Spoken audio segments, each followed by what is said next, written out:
Duela egun batzuk, Halloween izan zen. Uste dut egun horretan fantasma bat sartu zela liburutegira. Susmo hori daukat.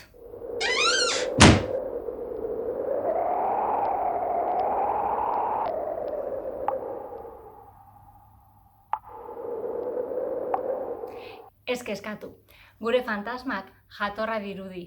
Horrezegatik eta berarengan pentsatuz, gaurko gomendioak beldurrezko filmak eta liburuak izango dira. Zuek badakizue, udal liburutegiak guztientzat direla. Hormat zeharkatzeko gaitasuna badaukazu? Ere bai. E-film plataformaren bidez, beldurrezko film piloa aurki ditzakezue. Badakizue nola? Sartu eliburutegian eta klikatu zineman.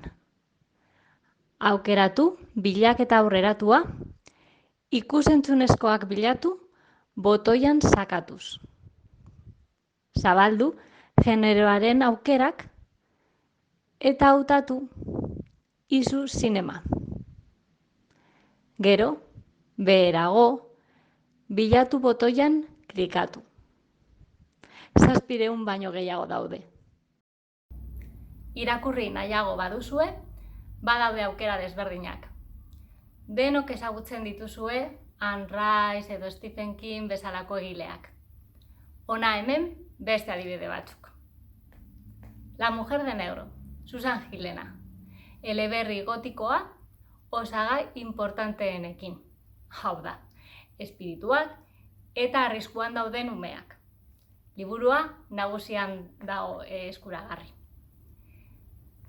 Apokalipsis Z, Manel Lobreirorena.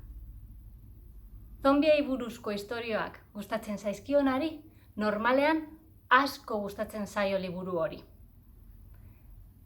Trilogia da eta San Bizenten dago.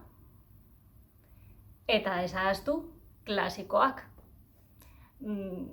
Dracula, Bram Stokerrek egindakoa, edo Mary Shelleyren Frankenstein, edo Stevensonen Dr. Jekyll eta Mr. Hyde. Liburu hauen moda ez da inoiz pasatzen. Eliburutegian ere, liburu digitalak dauzkazue, beldurrezko eleberriaren gaia aukeratzen baduzue.